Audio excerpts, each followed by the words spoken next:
The Sufi poet Rumi once wrote, "Out beyond ideas of right and wrong doing, there is a field.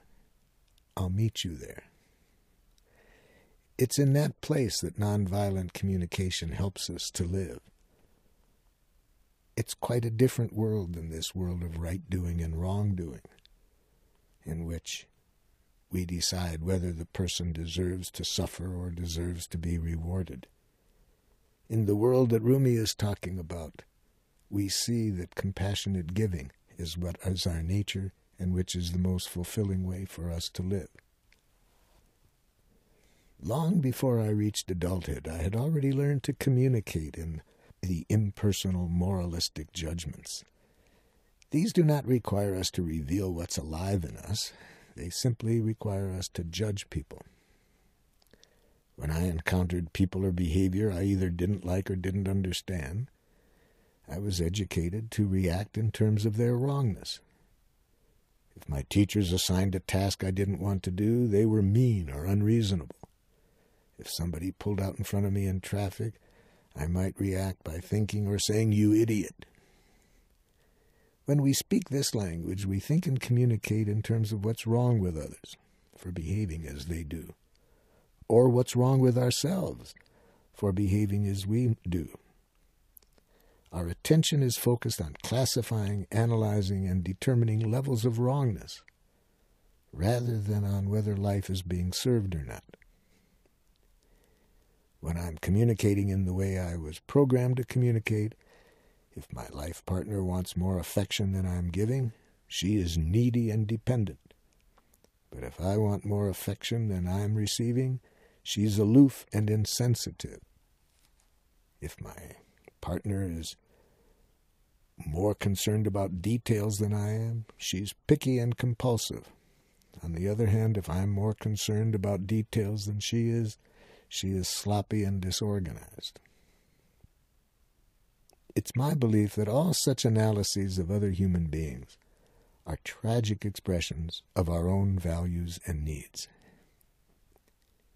They're tragic because when we express our values and needs in this form, we increase defensiveness and resistance to them among the very people who are of concern to us. Or if they do agree to act in harmony with our values, because they clearly, I'm convinced, when people respond to our needs, will likely do so out of fear, guilt, or shame. And we pay dearly, I'm convinced, when people respond to our needs, not out of desire to give from their heart, but out of fear, guilt, or shame. Sooner or later, we will experience the consequences of a diminished goodwill on the part of those who comply with our needs out of this sense of worrying about punishment or some kind of guilt inducement. Further, each time others associate us in their minds with guilt or fear or shame, we decrease the likelihood of their responding compassionately to our needs and values in the future. The relationship between language and violence is the subject of psychology professor O.J. Harvey's research at the University of Colorado. He took random samples of pieces of literature from many countries over the world and tabulated the frequency of words that classify and judge people. His study shows a high correlation between the frequent use of such words and incidences of violence. It doesn't surprise me to hear that there is considerably less violence in cultures where people think in terms of human needs than in cultures where people label one another as good or bad, right or wrong, normal or abnormal. And they believe that the bad people deserve to be punished.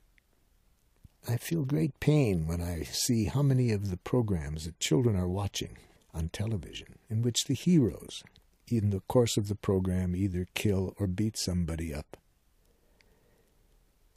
Walter Wink, the theologian, has helped me immensely to understand where this all began. He helps me in his book, The Powers That Be, to see that for about 8,000 years we have been programmed to think in these moralistic judgments, to continue to have justice based on these judgments which imply that If people are judged one way, they deserve to suffer and be punished. If they're judged another way, they deserve to be rewarded. There is another way, and I'm glad that we'll have a chance to explore this as we go along. This other way being, let's not judge each other right or wrong. Let's connect in a way in which we continue to enjoy contributing to one another's well-being. Now, I'd like to outline for you some other ways in which we have been educated to communicate and influencing each other that I'm sad about, that I think contribute to great pain. Another one is making comparisons between ourselves and other people. Dan Greenberg, in his book How to Make Yourself Miserable, demonstrates through humor the insidious power that comparative thinking can have over us. He suggests that if readers have a sincere desire to make life miserable for themselves, they might learn to compare themselves to other people. For those unfamiliar with this practice, he provides a few exercises. The first one displays pictures of a man and a woman who embody ideal physical beauty by contemporary media standards. Readers are instructed to take their own body measurements, compare them to those superimposed on the pictures of the attractive specimens, and dwell on the differences. This exercise produces what it promises. We start to feel miserable as we engage in these comparisons. By the time we're as depressed as we think possible, we turn the page to discover that this first exercise, getting us to compare ourselves physically, was a mere warm-up.